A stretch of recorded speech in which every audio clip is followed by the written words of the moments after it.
سامسونج هي ملكة المبيعات الأولى في العالم، وهي الشركة اللي بتبيع أكتر موبايلات في العالم كله. والحقيقة إنه الشركة دي تستاهل إنه يتعمل فيديو ترشيحات ليها مخصوص بسبب كمية الموبايلات اللي موجودة في كل الفئات في السوق المصري. هبدأ معاك يا صديقي من 4000 جنيه لحد 100,000 جنيه لو ربنا كرمك وعايز تجيب الفولد. بس قبل ما نبدأ يا صديقي، في معلومة لازم تعرفها، إنه سامسونج خلاص بقى بتصنع رسميا في مصر. يعني الموبايلات في مصر من سامسونج بقت بضمان محلي كامل، لا في موضوع الضريبة ولا أي حاجة. هي معلومة قديمة، بس قلت أعرفك لأنه في ناس ممكن تكون لسه مش عارفة المعلومة دي. فعلشان كده سامسونج هتبقى من أكتر الشركات اللي ممكن تقدم لك قيمة مقابل سعر في مصر. وللأسف أنا مش عارف إزاي بقول الكلام ده، بس أيوة ما تستغربش، بسبب إن هي بقى بتصنع محليا ممكن تديك أفضل قيمة مقابل سعر داخل مصر. ويلا بينا نبدأ. بس قبل ما نبدأ ما تنساش اللايك والشير والسبسكرايب، لأنه ده بيفرق كتير، وفعل زر الجرس علشان الفترة اللي جاية نازله لك ترشيحات مش هتلاقيها في حتة تاني. ويلا بينا نبدأ بأول موبايل وأول فئة. أول فئة معانا وهي فئة $100 أو 5000 جنيه. بص يا صديقي، أنا بصراحة مش برشح موبايلات أقل من 8000 جنيه في الفترة الحالية، وإنه موبايل مستعمل ب 5000 جنيه هيديك قيمة أفضل من موبايل جديد بنفس ال 5000 جنيه.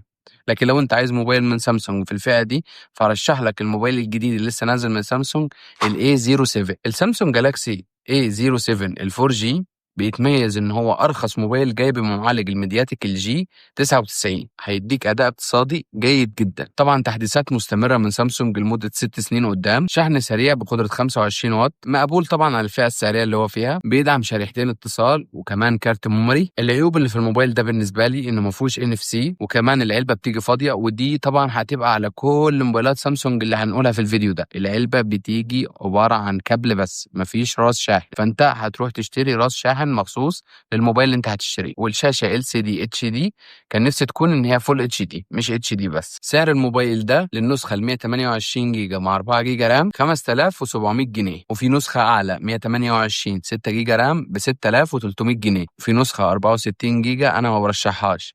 احنا خلاص في 25، فاقل حاجه ممكن تشتريها مساحه تخزين 128. نعلى شويه بقى ونطلع للفئه المتوسطه الاولى، وهي فئة 8000 جنيه اللي هي في حدود $150. هنا بقى هتلاقي واحد من أقوى وأفضل الموبايلات في الفئة السعرية دي، مش من سامسونج بس، ده هو واحد من أقوى كل الموبايلات في الفئة دي، وهو ال A17. الموبايل ده لسه نازل جديد من سامسونج، شاشة سوبر أموليد فول HD بلس، محمية بطبقة حماية كورنينج جوريلا جلاس فيكتس بلس، يدعم ال NFC، جايب كمان برضو بالمعالج الميدياتك الجي 99. بس هنا الموبايل ده بيتميز في كاميراته، جايب كاميرا خلفية 50 ميجا بكسل بفتحة عدسة f1.8، وبيدعم المثبت البصري الحقيقي ال OIS. بالنسبة لي العيوب في الموبايل ده ان هو ما فيهوش منفذ 3.5 مللي بتاع السماعة، وطبعا المشكلة اللي هتلازمنا دايما انه ما فيش راس شاحن في العلبة، والسماعات مونو مش ستيريو، يعني في سماعة واحدة بالسماعتين، وحواف الشاشة ما زالت كبيرة خاصة الحافة السفلية، ومش هتقدر تستخدم الشريحتين اتصال مع الكارت ميموري، يا اما شريحة وكارت ميموري يا اما الشريحتين مع بعض. والموبايل ما قدمش اختلاف جذري عن ال A16 اللي نزل قبله، فلو لقيت ال A16 موجود في السوق بسعر كويس هاته احسن من ال A17، وهيوفر معاك فلوس بحيث تجيب بيها كمان راس شاحن. سعر النسخة ال 128 جيجا مع 4 جيجا رام حوالي 7400 جنيه، والنسخة ال 128 مع 6 جيجا رام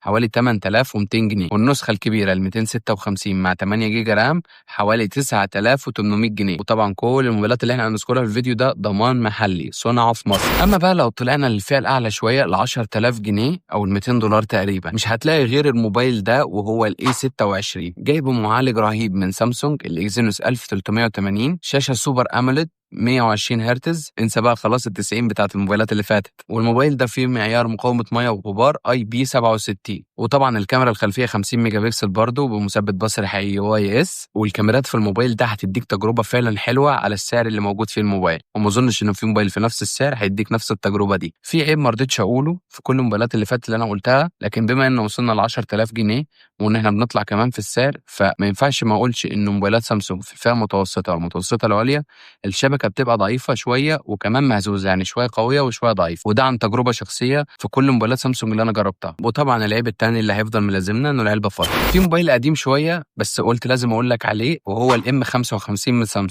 الموبايل ده في سعر تقريبا 12000 13000 جنيه، معالج ممتاز من سناب دراجون 7 جين 1، وكاميرا خلفية 50 ميجا بكسل وبتصور بدقة 4K. الأهم بقى إن البطارية بتشحن هنا بقدرة 45 واط، ودي القدرة العالية عند سامسونج. وأخيرا بقى عندنا سماعات ستيريو مش سماعات مونو، يعني في سماعتين، واحدة تحت واحدة فوق. فالموبايل ده لو لقيته هيديك صفقة ممتازة على السعر اللي هو فيه. بالنسبة لي العيب اللي فيه إن هو قديم ووقف التحديثات التحديثات هيبقى اسرع من الموبايلات اللي لسه نازله جديد، خاصه ان سامسونج طبقت سياسه ان التحديثات بتبقى لحد 6 سنين و7 سنين وهكذا. نطلع بقى للفئه العاليه وهي فئه ال 20,000 جنيه او فئه ال 400 دولار تقريبا. هتلاقي بقى السامسونج جالاكسي A56 متربع على عرش الفئه دي. عندك معالج قوي جدا الاكزينوس 1580 تقريبا، المعالج ده في قوه الثلاث تمانيات من سناب دراجون لو فاكرينه، فمعالج قوي وهيديك تقريبا 900 الف نقطه على انتوت، رقم مجنون. كاميرا خلفيه 50 ميجا بكسل مع مثبت بصري حقيقي OIS، والسنسور هنا من سوني، يعني هيديك تجربه تصوير مش موجوده تقريبا في الفئه كلها ما عدا موبايل او اتنين كمان. وكمان بيدعم تصوير ال 4K في الكاميرا الخلفيه والكاميرا الاماميه. هتاخد احلى كاميرا في الفئه دي، كمان مع الشحن السريع ال 45 واط، صوت ستيريو وفريم معدن ومعيار حمايه IP67. بصراحه الموبايل ده صفقه ممتازه خاصه للي بيدور على التصوير في الفئه دي. طبعا يا صديقي لو انت مهتم وعايز تفاصيل اكتر لاي موبايل من اللي احنا بنذكرهم في الفيديو ده،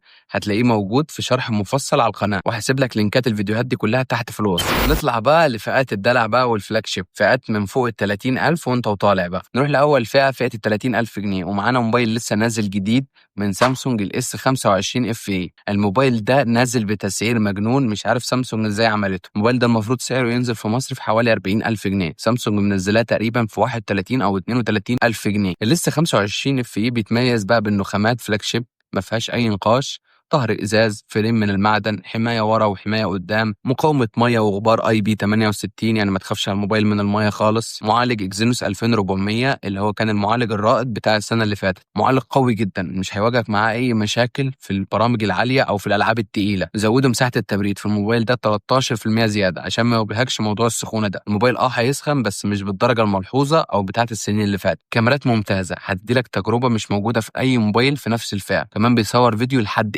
8K، انا مش عارف مين ممكن يصور فيديو 8K لكن هو بيصور فيديو لحد 8K. بطاريه اكبر من الجيل اللي فات مع الشحن السريع ال 45 واط اللي هو ما كانش موجود في الاس 24 FE. طبعا سماعات ستيريو، شاشه ممتازه ما عليهاش اي نقاش من ناحيه السطوع والالوان والتردد، داعم كامل لكل خدمات الذكاء الاصطناعي اللي موجوده في موبايلات سامسونج الفلاج شيب. وكمان الموبايل ده فيه ميزه ان هو نازل باحدث سوفت وير ال1 UI A، وكمان مع 7 سنين تحديثات اندرويد. بالنسبه لي عيوب في الموبايل ده ان هو جاي ب 8 جيجا رام مش 12، مفيش منه نسخه 12، والاداء الفعلي للبطاريه عن السنين اللي فاتت مفيش فيه اختلاف كبير، الاختلاف بس في قدرة الشحن وعدد التلي فوتو هي بتاعت السنين اللي فاتت، فمفيش فيها اي تطوير برضو عن السنين اللي فاتت. الحاجة اللي تضايقني انا بقى في الموبايل ده انه مستشعر التقارب سوفت وير مش هارد وير. ولو انت بتدور على موبايل في سعر ال 30,000 جنيه ارشح لك الموبايل ده وبقوة. هنضطر نعلى بقى لل 42 او ال 45 الف جنيه، وهتخش بقى على موبايلات الاس 24 الترا الحاله الكسر زيرو المستعمله. وانا الموبايل ده برشحه بقوه لو لقيت حاله مستعمله نظيفه. الموبايل ده رهيب، مشكلته بس الشاشه شويه باهته حاجه بسيطه، لكن باقي المميزات مش طبيعيه. وطبعا لو رحت لحد ال 50,000 جنيه هتلاقي الاس 25 الترا، وطبعا ده مفيش عليه اي نقاش. المشكله الوحيده هي في القلق. وبالنسبه لي احسن موبايل نزل السنه اللي فاتت كان الاس 25 الترا، موبايل متكامل مفهوش غلطه. فانت لو معاك القدره ان انت تجيب الموبايل ده هاته انت وغمض وبجد مش هتزعل. انا بقى يا صديقي قلت لك افضل موبايلات سامسونج من 4000 جنيه لحد 60,000 جنيه. انا بقى عايز اعرف رايك، انت اخترت ايه وايه اللي عجبك من الموبايلات دي؟ وهل في موبايل تاني في دماغك؟ اكتب لي في الكومنتات وانا هحاول اساعدك. وما تنساش اللايك والشير والسبسكرايب لانه ده بيفرق كتير. واشوفكم في فيديو جديد. سلام.